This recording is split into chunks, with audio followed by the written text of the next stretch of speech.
Ini kejadian di Riau, di Iya. Batang Gangsal, di Bukit 30, seorang fotografer ingin mengambil gambar yang sangat bagus. Dia melompat dari atas, bawa video, bawa kamera turun, lompat, terus kena batu di bawah, meninggal.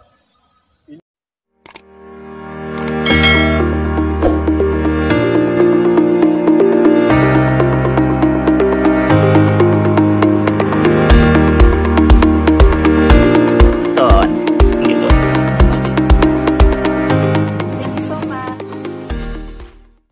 Assalamualaikum warahmatullahi wabarakatuh. Welcome to dunia Aska. Wow, di hutan-hutan Arua. Salah satu Tarzan. Tapi bajunya nggak cocok sih jadi Tarzan. Maunya tadi seragamnya hijau ya? Iya ya, seragamnya hijau ya, sesuai lah dengan ini nih semuanya nih gitu kan. Pemirsa mungkin penasaran kenapa sih kita harus datang ke hutan-hutan gitu. Yang pasti kita bukan mau Tarzan-Tarzanan, tapi ada hal yang memang yang pengen kita bicarakan. Nah, yang pengen kita bicarakan ini pastinya kita berharap ini bisa menginspirasi teman-teman dimanapun berada. Oke. Teman-teman, saya udah kedatangan bintang tamu yang super duper keren. Dan itu mbak saya kayak grogi gitu sih. Kayaknya kita ngobrol untuk berdua nih ini pertama kali ya bang ya? Iya, sebenarnya kita kalau bertemu mungkin sudah Iya, lama juga. iya, benar Mungkin banget. 4 tahun, 5 tahun lalu kita udah jumpa. Iya. Mungkin ini waktu yang tepat untuk kita berbicara lebih dalam gitu ya. Oke, ya. Asik.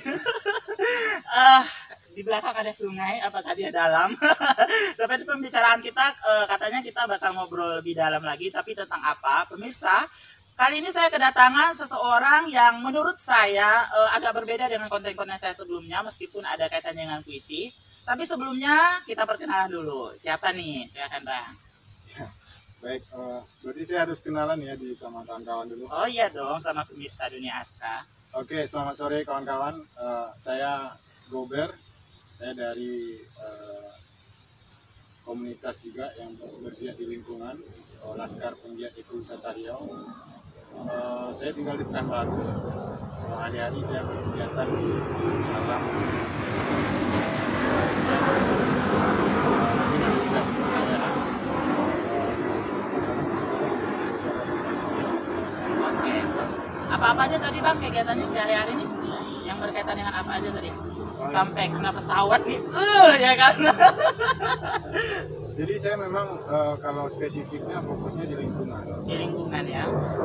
Di lingkungan, terus ada nanti dibarengi dengan kebudayaan. Kebudayaan nanti ada kesenian, ada pariwisata juga. Mungkin sekali ada dunia pendidikan juga. Nah itu semua itu saya lakoni dengan sebagai seorang fotografer. Saya memotret semua aktivitas baik di lingkungan, di kesenian, di kebudayaan, di pariwisata, dan itu mungkin untuk bisa saya informasikan kepada teman-teman yang tidak dapat berkunjung di tempat tersebut. Iya. Mungkin bagi saya foto adalah alat untuk menyampaikan pesan ya, apa yang kita lihat bisa kita informasikan ke mereka agar bisa masyarakat lain paham dan bisa tidak mencerdaskan. Ya. Oke. Berarti abang ini sebenarnya lebih ini ya, dengan semua itu cakupannya adalah sebagai Fotografer. iya fotografer. Nah pemirsa, kali ini kita akan berbicara lebih spesifik, boleh ya bang ya, agak spesifik gitu ya bang ya. Oke, karena kalau kita semuanya ini kayak wow, kayaknya nggak bakal selesai nih, bisa banyak episode nih, kayak jadi sinetron gitu. Ya, hari ini kita fokus berbicara tentang bagaimana fotografi dan sastra di mata bang kacamata Gober gitu.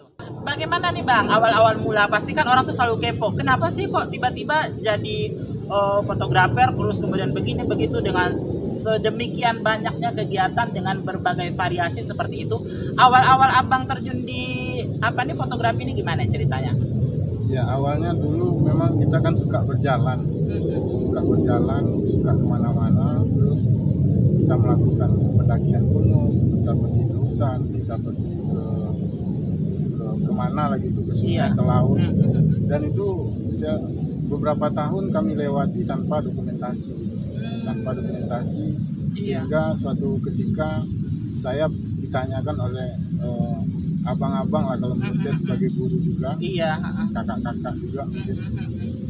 Selama kamu perjalanan, apa yang bisa kamu ceritakan? Jadi waktu itu saya pikir ini jawaban sangat gampang sekali. Iya. Saya ceritakan aja sesuai apa yang saya Iya, pikirkan. iya benar. Ternyata tidak seperti itu. Orang lain melihatnya kalau itu bisa terdokumentasi dengan baik, perjalanan itu bisa terdokumentasi dengan baik sehingga dilihat oleh orang lain dan bisa mungkin mengajak orang ke arah ke sana. Jadi artinya butuh dokumentasi, butuh dokumentasi foto ataupun video, mungkin bahkan tulisan. Iya. Nah, 3 tahun itu saya tidak pernah melakukan itu. Nah, saya jadi terpikir bahwa ini adalah suatu pelajaran yang sangat luar biasa. Nah, dari situlah saya mulai fokus ke fotografi. Memang di kuliah saya juga mengambil jurusan ilmu komunikasi. Ya, beberapa saya dapat teori di kampus, tapi untuk praktek ini saya lebih banyak di lapangan. Saya terjun ke daerah-daerah pedalaman, saya turun ke hutan, saya pergi ke acara-acara seniman, ke dunia pendidikan, pariwisata. Nah, melalui itu saya memotret semua kegiatan yang ada di sana. Itu kan abang tuh pergi ke ada pariwisata, pendidikan segala macam. Itu kan tidak semudah itu Ferguso. Artinya kan ada proses yang sebenarnya gimana prosesnya? Nggak mungkin tiba-tiba kita bawa kamera kita foto-foto gitu kan. Pasti kan ada aturannya juga gitu. Gimana nih awal-awalnya agar bisa nih pergi ke sini, ke situ, ke sini, ke situ, liput ini, foto ini, ambil itu gitu, gimana tuh? Ya, ini tentunya tidak terlepas juga atas bantuan kawan-kawan, teman-teman gitu yang selalu memberi wadah untuk kami berkreasi. Mungkin khususnya kalau ini bisa saya sampaikan kepada Kak Kuni ya, yang memang banyak memberi saya tempat gitu untuk memotret, sehingga bisa memperkuat keinginan saya dalam memfokuskan diri untuk fotografi. Nah, kenapa kesenian? Bagi saya kesenian juga alat untuk mempromosikan, untuk menyampaikan pesan-pesan baik, bahkan pesan-pesan buruk juga bisa disampaikan melalui karya-karya seni. Nah, saya berharap, bukan berharap, tapi memang sekarang sudah terjalankan. Saya dibantu oleh kawan-kawan juga, bahwa ketika saya duduk dengan orang-orang pemuisi, pembaca puisi, saya coba bukan mengajak, tapi bersama-sama kita coba cari angle lain, berpuisi dengan angle lain. Kalau selama ini mungkin kita hanya berpuisi, saya banyak membaca puisi juga, itu tidak lepas dengan tentang kau, aku, dan rindu. Kebanyakan mendominasi. Ada juga yang memang lebih bagus. Tapi bagaimana kita bisa bercerita dalam sebuah puisi tentang kebaikan sosial gitu kan, memotret satu kejadian melalui puisi, kejadian misalnya kerusakan hutan gitu, kerusakan sungai akibat ini. Nah, itu kan harapan kita dibaca oleh adik-adik generasi penerus, sehingga tingkat kesadarannya kepada lingkungan itu semakin bertambah dengan adanya lahirnya puisi-puisi kita. Jadi saya melihat itu dampak sangat positif sekali. Oke, tadi itu kan sempat ini nih kan ketangkap, selain pesan-pesan baik ada juga pesan-pesan buruk. Nah, pertanyaannya adalah yang gimana nih maksudnya nih pesan-pesan buruk nih gitu. Contohnya gini, kita sebagai pembuat karya sangat bebas mau mengapakan karya kita itu mengarah kemana gitu. Contohnya begini, saya pernah mengikuti perjalanan sekelompok orang bekerja di hutan untuk mencari kayu. Ya, kalau bahasa sekarangnya illegal logging ya.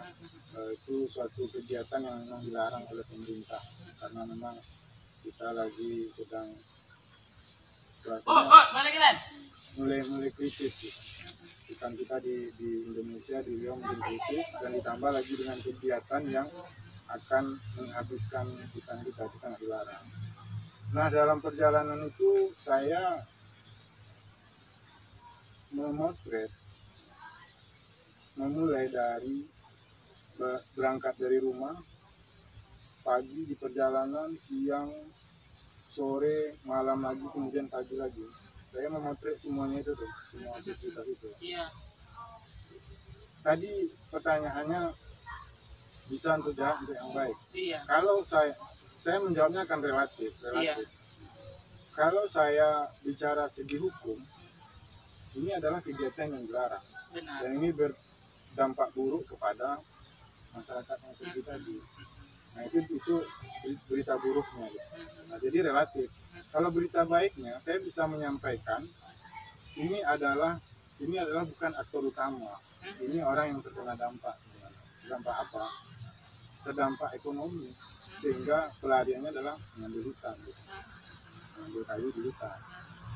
Artinya hukum bukan langkah utama, atau ini sudah jalan terakhir sekali. Kalau bisa nggak keluar hukum. Bagaimana kita mendampingi masyarakat supaya kita peduli kepada lingkungan.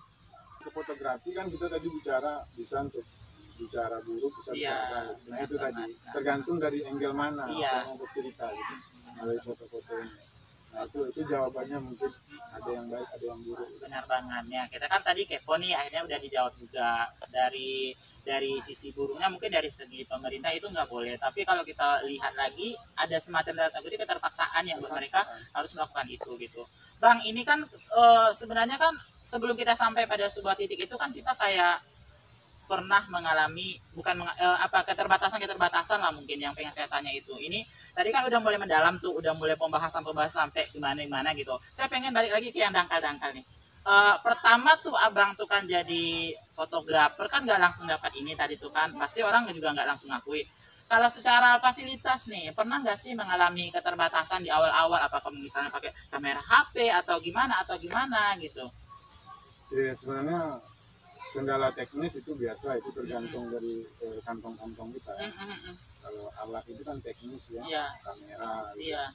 Cuman kalau saya sih lebih kepada filosofi foto yang diambil itu.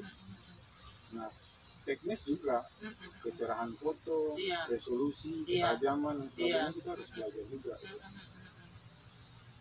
Cuman saya banyak bermain di tingkat filosofi fotografi, filosofi karya-karya fotografi, kesan-kesan yang ada di foto itu. Teknis pasti saya akan memastikan gambar itu saya ambil lurus gitu kan. Saya akan memastikan cuacanya juga pas, gitu. Cahayanya bagus, baru saya akan mengambil foto. Tapi itu tidak menjadi faktor utama, pendukung utama. Kalau itu enggak, ini keinginan kita untuk memoto. Keinginan, kita kembali ke keinginan nih kan. Sejak kapan nih benar-benar ingin gitu, kayaknya aku harus nih kayak manapun aku harus terus ngambil gitu, kapan? Karena kan dalam hidup ini banyak kan orang yang pada mulai itu semangat luar biasa, tapi pada akhirnya kayak konsistensi itu akhirnya nggak jadi apa-apa gitu kan. Iya betul, ini konsistensi itu adalah tantangan yang paling sangat berat gitu bagi setiap orang untuk melakukan, akan fokus dalam satu kegiatan gitu. Mungkin sekolah ini juga merasakan itu, akan dipertanyakan setiap hari konsistensi kita. Jadi saya berjalan aja sih sebenarnya sekolahnya. Saya coba tetap fokus di apa yang sudah saya inginkan, saya harapkan, yang ini berbuat gitu. Yang sudah sekolah ini bilang dari kapan mulainya? Saya mulai itu sejak tahun 2014. Oh 2014 ya, sudah 6 tahun ya. Sudah 6 tahun yang coba memfokusi dunia seperti ini, fotografi. Saya pikir itu saya mulainya sejak tahun 2014 hingga sekarang. Saya banyak juga membuat karya-karya foto, tapi mungkin tidak terkenal teman-teman yang sudah duluan ini lah ya, yang punya dapat nama. Rendah hati lagi. Wow. Enggak, ini saya juga punya kekurangan dalam hal membranding diri gitu. Itu saya pikir hal yang biasa gitu. Orang-orang mungkin tidak perlu tahu siapa orang, mungkin tahu apa karyanya itu cukup baik menurut saya. Ini berdampak baik juga kepada orang yang melihat karya-karya saya gitu. Iya benar sih, saya kayak belajar gitulah dari abang nih, jadi orang ikhlas tuh gimana gitu. Soalnya kan saya tuh kayak wah heboh nggak jelas kan. Kalau yang abang tuh kayak saya suka kayak itu sih, kayak touching gitu, kayak terinspirasi gitu. Karena saya selalu tuh ya sama orang-orang kayak abang, kayak siapa gitu, saya suka lihat orang-orang yang kayak gitu, dia nggak harus gimana-gimana, dia hening-hening aja gitu. Dalam hati kecil saya tuh saya pengen kayak gitu gitu. Tapi memang karakter itu kan nggak mudah mengubah, dan kita nggak mesti menjadi diri orang lain. Nah, ini katanya tadi kan yang penting orang bisa lihat nih ini gitu. Mungkin orang nggak kenal abang, tapi orang apa karyanya itu kan bicara tentang ya itu tadi, memang apa ya namanya, semacam keikhlasan atau gimana lah namanya gitu kan. Orang cuma lihat wah bagus banget nih, amazing amazing gitu kan, tapi orang nggak tahu mana yang mana, dan kita pun kayak biasa aja gitu kan, ya nggak apa-apa gitu, tapi yang penting orang bisa nikmati gitu kan. Itu biasa banget sih menurut saya. Ya itulah yang saya bilang, ya kita berproses juga sebenarnya, berproses.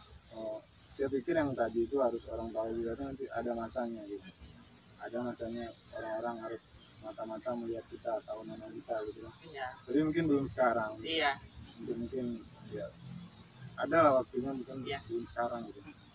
Benar sih, saya sempat nonton ini ya video dari Jeseti, karena saya suka tuh kayak video-video motivasi gitu. Kita nih kayak sibuk mengapa ya, kayak banding-bandingin diri kita gitu. Misalnya kita kayaknya abang fotografi gitu kan, terus abang lihat ada yang masih muda tapi wow karyanya gimana, dia udah dikenal gimana gitu. Sebenarnya itu sebenarnya tidak adil, karena kita dalam hidup ini setiap kita ini punya proses yang berbeda-beda. Jadi meskipun misalnya abang belum dikenal, ya nggak apa-apa. Dan kita nggak mungkin, bisa jadi ya setiap kebaikan yang kita lakukan itu kan karena di dunia Askani bilang begini, saya buat YouTube ini karena satu, saya percaya saya punya satu titik kebaikan gitu loh. Maksudnya ya kebaikan itu kita nggak tahu kapan sampainya kepada siapa, termasuklah abang yang fotografi. Mungkin kita setelah kita tiada barulah karya kita meledak atau gimana kan kita nggak tahu. Yang penting sih selama itu baik kita terus berbuat gitu. Akan ada masa seperti abang bilang itu, akan memang ada masa, karena memang tiap kita tuh beda-beda, kita nggak bisa bandingkan diri kita dengan siapapun, dan itu tidak adil gitu sih. Bang, ini tadi kan sempat di awal-awal saya bilang ini kayak bicara tentang fotografi dan kebudayaan. Kebudayaan di sini apa-apa aja nih Bang? Ya, kebudayaan yang saya maksud adalah tentang aktivitas masyarakat adat, mulai dari aktivitasnya keseharian di tempat mereka, sampai kepada adat yang mengatur mereka gitu kan. Saya melihat, oke tunggu saya garap dikit karena ini akan beda arti nanti sama orang. Kan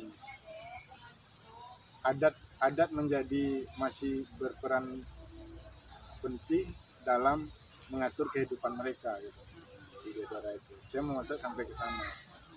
Nah, kalau bicara di Riau itu saya melihat secara topografi ada dua ya, pertama daerah gambut, yang kedua dataran tinggi gitu. Nah, itu memiliki kebudayaan yang berbeda-beda gitu. Melayu juga beda juga Melayu.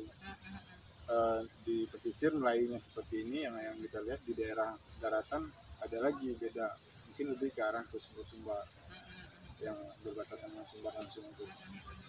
Saya memotret aktivitas itu, saya memotret penabalan Raja Gunung Sailan, saya memotret aktivitas pengukuhan Khalifah Hudai, itu kegiatan kebudayaan ya di Kampar Kiri Hulu.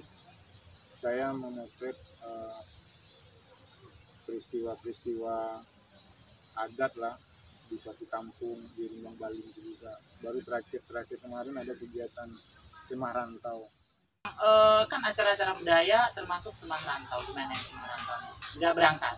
Saya nggak berangkat karena ya ada kendala yang nggak bisa dielakkan. Kesehatan tubuh kurang baik, jadi saya nggak bisa berangkat. Teman-teman berangkat semua, alhamdulillah acaranya bagus, sukses. Yang sebelumnya, yang tahun-tahun lalu, saya selalu mengikuti sejak tahun 2016. Semah Rantau adalah sebuah peristiwa di mana masyarakat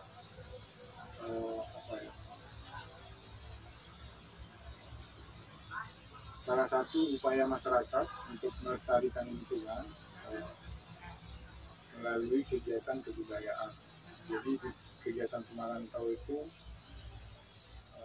kalau di pesisir namanya niat tahur, niat kampung. Jadi kenapa kegiatan itu dilakukan? Ini adalah bentuk kerjasama yang baik terhadap manusia dan alam itu, saling bisa hidup berdampingan Iya. di daerah mereka. Mm-mm.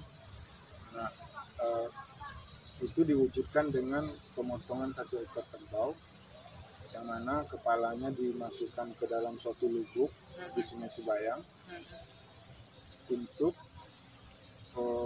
bahasanya apa ya, kalau orang sekarang bilangnya sesajen, tapi bukan sesajen, tapi adalah serahan gitu untuk penjaga lubuk.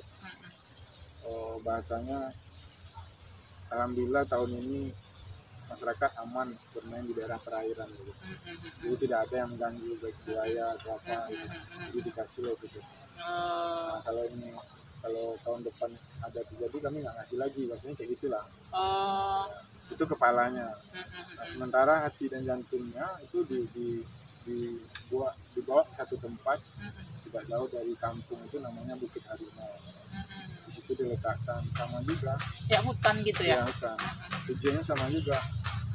Ini karena tahun ini kita aman lah gitu, tidak ada masalah.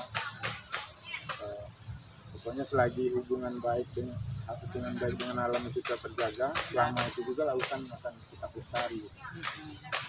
Jadi kekuatan adat itu sangat besar sumbangsinya terhadap pelestarian lingkungan.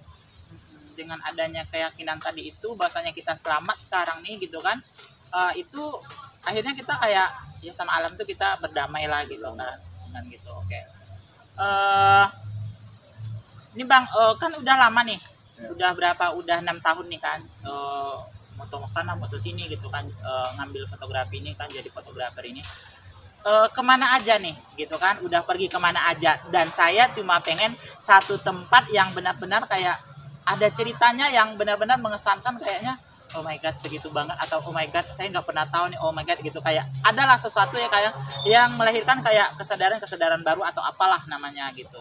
Ini di mana dulu, di tingkat di daerah atau di nasional atau di mana gitu?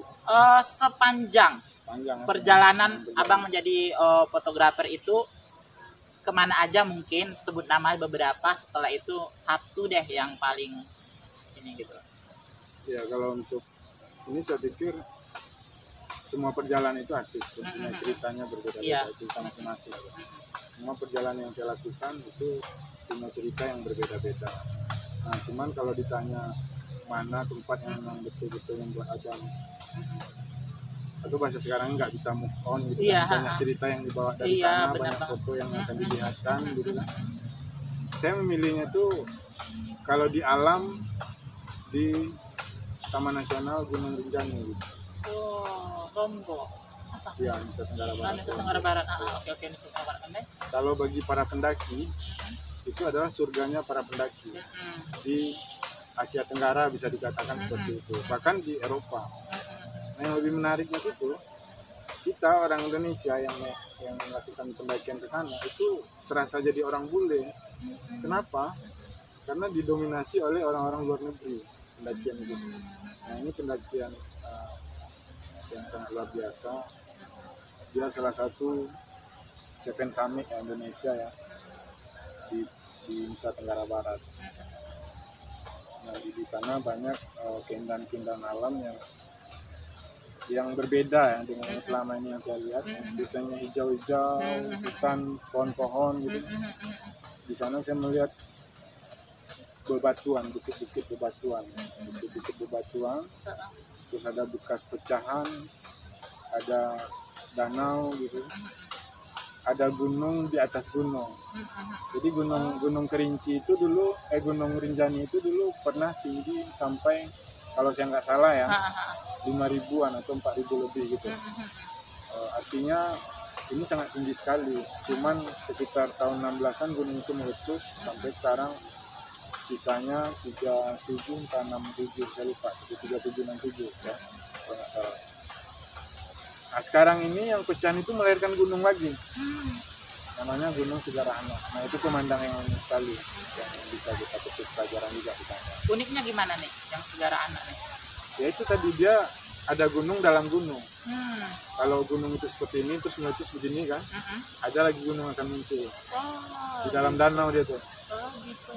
Sama dengan kayak Gunung Krakatau. Gunung Krakatau itu kan di dalam laut munculnya gitu. Sama, itu dari dalam kawah banyak itu. Nah itu tempat yang menarik dari segi alamnya ya. Nah kalau dari segi kebudayaan, saya dapatnya di kebudayaan yang mengarah kepada pelestarian lingkungan ya. Saya melihatnya itu di suku Kajang, Sulawesi Selatan, di salah satu suku yang masih kuat lah mempertahankan kebudayaan sampai sekarang. Itu banyak aturan-aturan yang memang mereka pertahankan dan itu nggak bisa dilewati oleh siapapun. Di suku Kajang itu bagaimana mereka menghormati betul satu batang pohon ini sehingga dia bisa menjaga hutan yang ada di sana, pohon-pohon yang terbuka di sana. Dan mereka meyakini itu bahwa adalah tempat yang pertama diturunkan manusia oleh Tuhan ke bumi. Di Kajang itu. Di suku Kajang itu. Suku Kajang itu. Suku Kajang itu. Di Sulawesi. Sulawesi Selatan. Oke. Sulawesi Selatan. Mereka meyakini itu sampai sekarang. Dan kita tidak bisa. Ngapain kita harus mengikuti aja apa yang ada di sana gitu. Karena mereka punya keyakinan seperti itu. Nah, ini menarik, banyak pembelajaran yang saya dapat. Artinya kalau adat ini memang terjaga dengan baik sampai sekarang, dari dulu sampai sekarang, ini akan dampak baik kepada pelestarian lingkungan. Seolah aman. Di Kampar Kiri itu karena memang sistem adatnya masih jalan, jadi hutannya masih bagus gitu.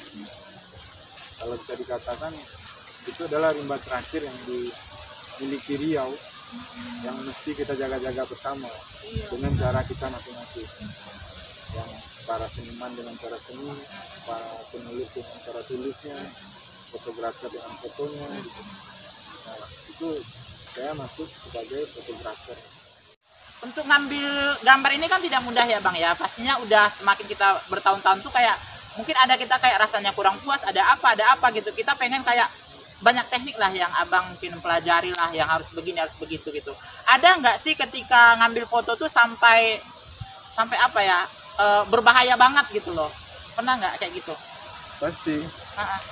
Jadi dalam apapun lah ya, persoalan apapun ya, kuncinya kita memang harus totalitas. Kalau kami bilang totalitas fotografi. Iya. Banyak sih orang yang lebih membahayakan, bahkan dia meletakkan kematian itu hanya setebal rambut lah antara dia gitu. Kalau saya melihatnya seperti itu, mengambil foto di tebing-tebing gitu ya, mengambil foto di pinggir-pinggir sungai yang suatu saat akan bisa menjatuhnya, masukkan di sungai dengan deras sehingga mati gitu. Bahkan ada yang, ini kejadian di Riau, di Batang Gangsal, di Bukit 30, seorang fotografer ingin mengambil gambar yang sangat bagus, dia melompat dari atas, bawa video, bawa kamera turun, lompat, terus kena batu di bawah, meninggal. Ini sebenarnya hal seperti ini bisa diantisipasi gitu. Saya pikir nafsunya fotografi untuk mengambil gambar yang sangat bagus itu sangat tinggi. Saya merasakan itu juga. Tapi kita harus bisa pertama mengukur dengan kapasitas kita. Yang kedua, gerakan-gerakan yang kita lakukan itu harus terhitung. Kira-kira kalau saya seperti ini aman nggak? Kita nggak bisa ceroboh, hanya memikirkan gambar yang bagus, nggak memikirkan diri kita gitu. Nggak bisa kayak gitu. Jadi keselamatan memang utama, totalitas kuncinya gitu. Bagaimana mengangkut dia itu? Pernah nggak abang tuh kayak merasa, aduh, jadi teringat mati gitu, kayak mereka ini kayak bahaya banget nih, aduh gimana nih gitu. Pernah nggak kepikiran segininya banget gua gitu demi mengambil gambar ini, pernah nggak kayak gitu? Atau mungkin mau jatuh atau apa gitu? Sekitar 2 bulan yang lalu saya melakukan perjalanan ke desa Cipangkanan, kecamatan Rokan Pakoto, Kabupaten Rokan Hulu, Provinsi Riau, daerah Rokan Hulu, desa Cipangkanan.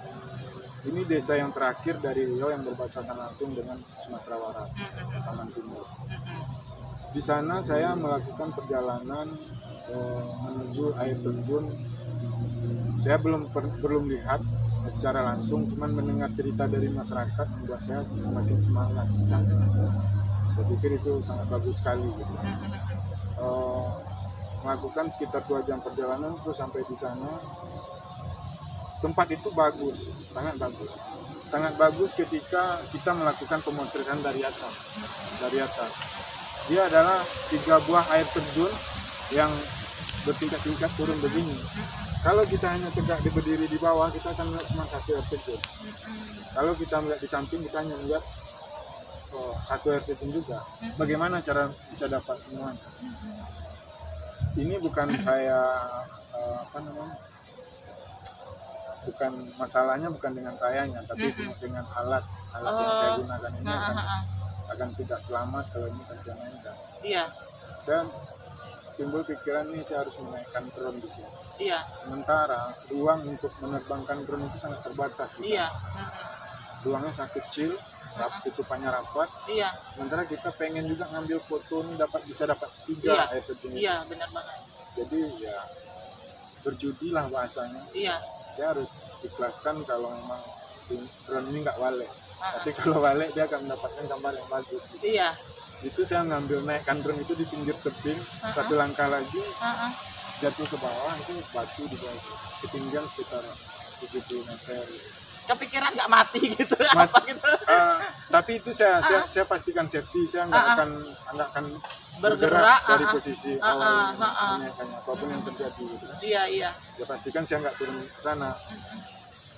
Ya dipegang dibantu kawan-kawan. Cuman alat ini permasalahannya. Iya. Akhirnya saya memilih untuk terbang. Tetap terbang drone-nya. Terbang pertama dia nggak mau naik karena terus didorong-dorong sama angin air terjun kan. Gimana ini. Terus saya coba lagi, pokoknya harus naik pelan-pelan terus tembakan keluar naikkan ke atas. Iya. Dari situlah semuanya hilang. Ketika saya melihat gambarnya, saya belum sempat rekam, saya masih melihat gambar di monitornya itu, monitor. Iya. Saya belum pernah melihat air terjun sepanjang perjalanan saya menyusuri air terjun di Indonesia. Ini sangat luar biasa sekali. Kalau memang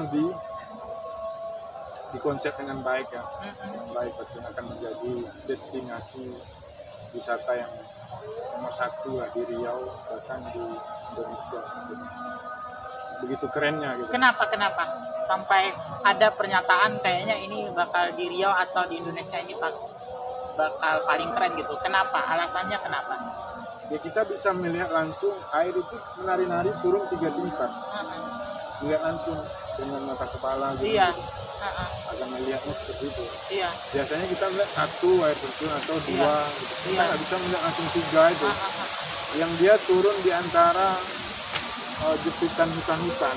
Iya. Bukan tempat yang besar itu, tebing-tebing besar enggak. Jadi di antara hutan-hutan itu sangat bisa dilihat dengan jelas. Rasanya hidup banget ya. Saya puas hidup sekali. banget ya air terjunnya ya. Hidup banget. Saya puas dan saya pengen memberikan tahu itu kepada orang-orang. Saya sudah share itu juga. Akhirnya memang lumayan lah respon. Karena saya bukan banyak follower juga. Iya, tapi di lumayan mana lah. Di Rokan Hulu, di Instagram. Oh, di Instagram. Ya. Itulah mungkin peran saya di sana adalah melestarikan lingkungan, mempromosikan supaya tetap dijaga gitu, melalui sebuah foto video. Oke.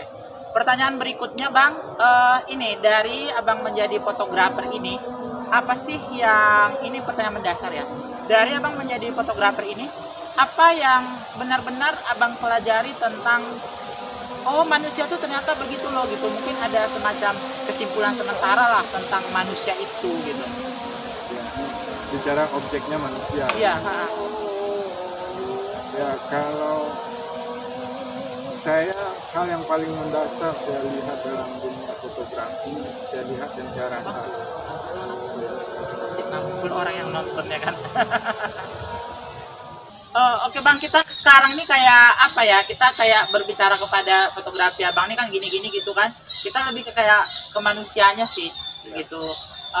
Saya pribadi memang suka tertarik gitu, meskipun saya kan bukan di bagian fotografi atau apa, saya kayak suka baca-baca kayak buku psikologi, suka ngamati orang diam-diam gitu. Nah, Abang kan lebih diam-diam lagi nih kayaknya melalui kacamata kamera gitu kan. Gitu. Jadi apa sebenarnya yang kesimpulan sementara lah, karena kita akan selalu menciptakan kesimpulan-kesimpulan. Semakin kita hidup, semakin kita melihat ini, itu pasti terus berubah karena manusia kan terus selama kita bernapas tuh pasti terus belajar, pasti ini pasti itu gitu. Nah, apa yang selama nih abang udah menjadi fotografer nih, apa yang abang pahami tentang manusia melalui kamera tadi?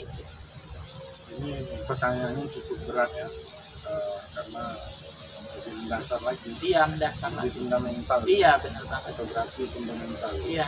Oh, itu namanya itu ya? Ya, jadi kalau bagi saya sangat banyak mendapat pelajaran ilmu dari aktivitas memotret, baik ilmu tentang alam, pengetahuan tentang lingkungan, bahkan pengetahuan terhadap sosial budayanya. Nah, di situ ada manusia. Gitu. Iya, sosial budaya. Nah, di manusia itu kalau di fotografi gendernya namanya HI ya, human Iya, interest. interest. Human interest. Yang mana kegiatannya adalah memotret aktivitas manusia, gerak-gerik kegiatan. Harapannya, bukan harapan tapi harusnya ya harapannya gitu. Iya. Kita bisa mendapat cerita, mengambil cerita dari sebuah aktivitas manusia itu. Iya. Nah, cerita itulah yang akan kita sampaikan kepada kawan-kawan, pada publik, melalui informasi gitu. Kalau bisa itu memang real yang terjadi di sana, tanpa mengurangi ataupun menambah baik. Ini kan bagaimana cara kita mengemasnya, Iya. bagaimana kita menyajikan informasi ini keluar dengan baik sehingga mudah dimengerti oleh pembacanya, melihatnya. Begitu juga dengan foto. Saya lebih banyak memoto aktivitas manusia. Jadi foto-foto yang bisa bercerita sendiri, dari gambarnya jadi cerita sendiri, sehingga tidak sulit bagi para pemilihatnya mengartikan, membaca foto itu. Ini fotonya. Oh, jadi abang memang berusaha untuk kayak menyederhanakan agar orang yang semua bisa baca, semua bisa paham atau gimana? Itu salah satunya, tapi yang mendalamnya tentu ada juga.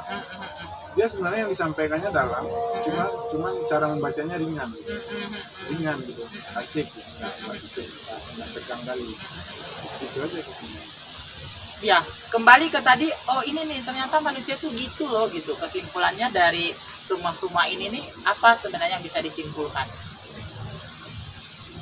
Kalau manusia saya pikir berbeda-beda. Iya, berbeda-beda. Ya. Begitu dia begitu, begitu begini. Cuman kalau kita lihat manusia secara global, saya juga melihat perubahan sejak perubahan Askolani dari Askolani kecil. Saya pernah memotret orang ya, dari kecil sekarang sudah SMA gitu. Artinya saya bisa berbicara, saya tahu dia, saya sangat tahu betul dia. Gitu. Melalui foto Melalui tadi kita. Gitu. Itu baru sekarang dia baru SMA. Iya. Karena nanti kalau saya sempat memotret sampai dia juga tua, kalau saya masih panjang umur gitu Iya. kan, saya kan bisa juga memotret dia sampai tua. Dilihat dari segi manusianya, spesifik manusia kita bisa melihat dari sebuah dokumentasi kita lakukan secara berpandukan. Sama juga sih dengan kita melihat hutan. Pertama saya datang ke sana semuanya hutan. Iya. Bagus sekali, saya sangat Iya. menikmati. Iya, Sampaikan orang-orang yang dijaga, ini sangat penting dan sebagainya. Iya. 2 tahun atau 3 tahun setelah itu berubah jadi bukaan. Sudah nggak ada hutannya lagi, tinggal Iya. tanah gundul gitu. Iya, iya. Yang gersang gitu kan. Iya. Nggak ada pohon-pohon. Iya. Setahun setelah itu saya lagi memotret dengan tanaman baru, bukan tanaman hutan lagi tapi Iya. kelapa sawit gitu. Iya, iya benar. Artinya apa? Dalam setiap potret lain itu dia bisa menyampaikan pesan-pesan. Sebuah potret bisa menceritakan cerita yang panjang, mulai dari ada hutan sampai kegiatan lain gitu. Nah, itu begitu saya melihat fotografi. Begitu juga dengan manusia tadi. Iya. Kalau sekolah manusia Iya. Tapi saya pikir itu pertanyaannya dalam sekali. Jadi saya bisa cuma mengasih contoh yang seperti itu. Iya, benar banget. Udah ini sih, udah ketangkap sih sama saya. Mudah-mudahan teman-teman yang di Indonesia Dunia Aska juga bisa ketangkap. Kalau yang saya tangkap tuh lebih kepada kayak perubahan Sosial. gitu. Dan perubahan itu pasti kan dari abangnya juga, dari orangnya juga kan. Maksudnya seperti itu sih. Oke, pertanyaan terakhir. Tapi mudah-mudahan ini kota pamungkas enggak ya? Karena dari tadi gak ada yang pamungkas kayaknya. Gitu-gitu aja.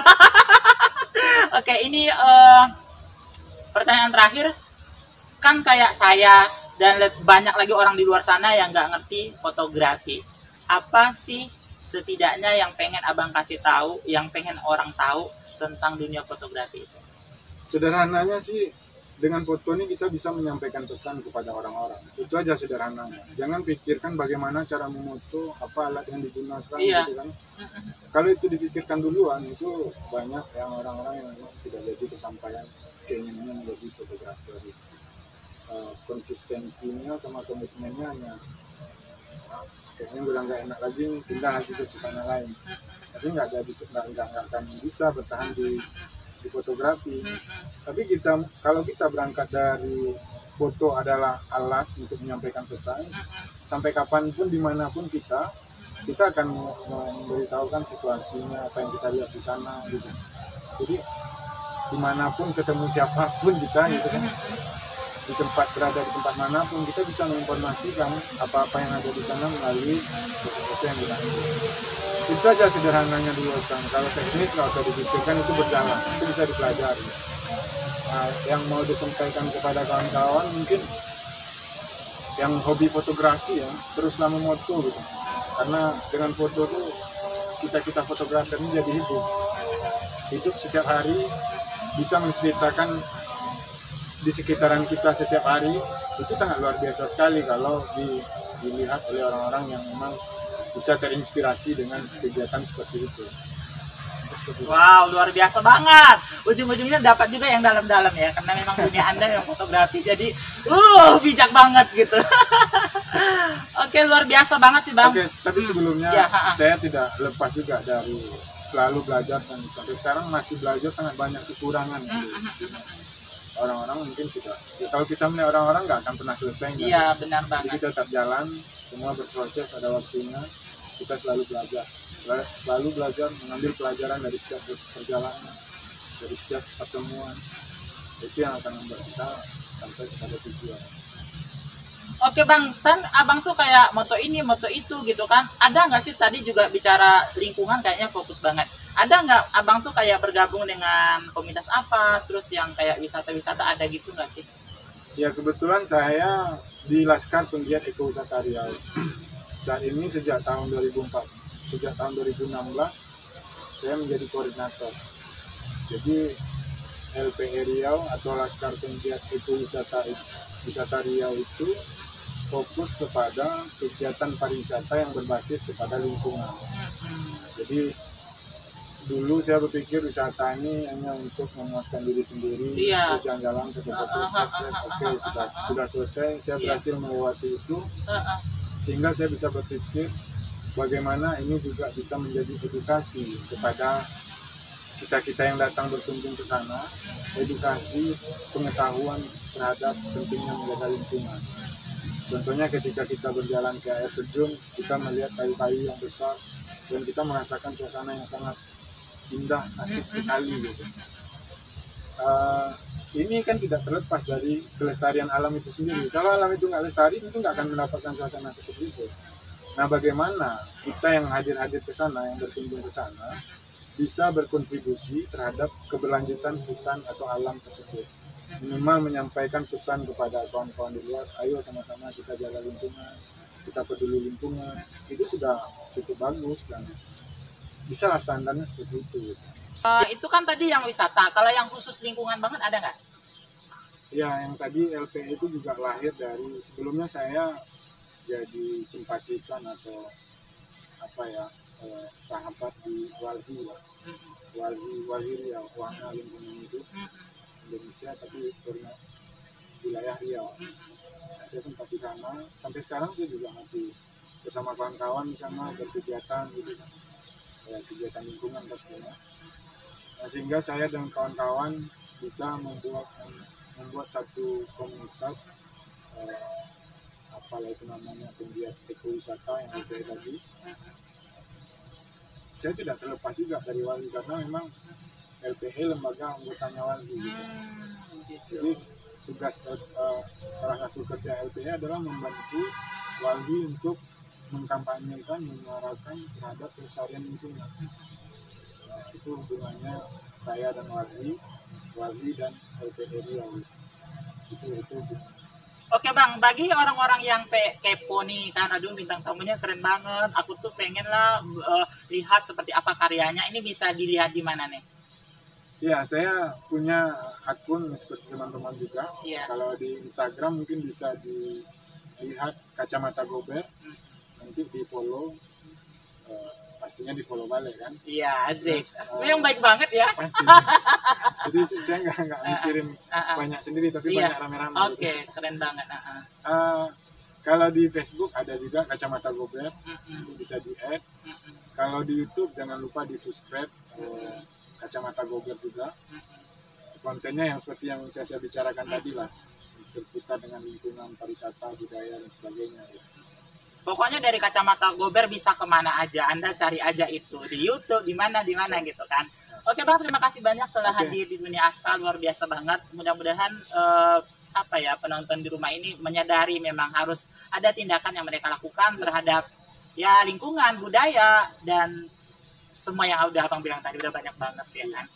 Saya boleh sedikit lagi? Boleh. Menyampaikan kepada kawan-kawan, di posisi apapun kita, apapun profesi kita, hobi kita, ya kalau kita bersama-sama gitu, kita akan bisa menunjukkan satu impian sebesar apapun. Gitu. Saya lebih kepada mengajak sih kawan-kawan, berkaryalah untuk lebih dalam lagi, untuk meluas lagi, untuk bermanfaat lagi kepada orang-orang banyak. Semoga ini ada tempatnya, pastinya ada tempatnya. Ada yang akan penikmat sendiri gitu. Jangan dipikirkan banyaknya, tapi pastikan ada orang-orang yang sama pemikirannya dengan kita. Mungkin itu saja. Keren banget.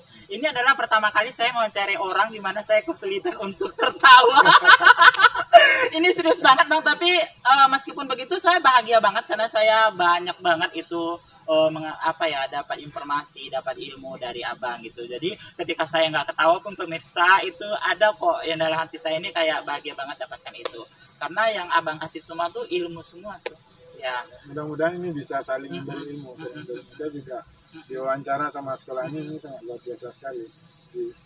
Dia selalu membuka saya untuk bercerita gitu. Iya. Karena jarang juga kita bicara ini dengan kawan-kawan yang lain. Iya. Paling kawan-kawan yang dekat sekali yang sudah paham betul dengan kegiatan kita. Mungkin itu. Iya. Saya terima kasih. Oh ya. Harusnya saya makasih, nggak dikasih apa-apa, nggak ada minum ya kan, ada air zam-zam juga ke sana.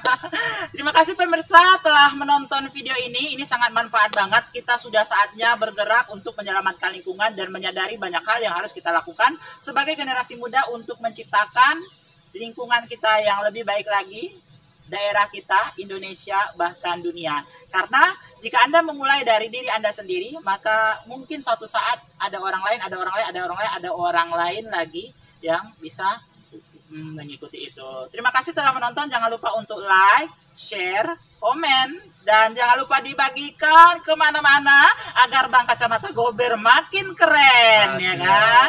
Dan manfaatnya makin banyak. Oke, terima kasih banyak. Saat mengucapkan ikut salam dong Bang. Oke. Assalamualaikum warahmatullahi wabarakatuh. Jadi kegiatan Semarang Tahu itu lupa sekolah ini itu sudah di start dulu. Iya.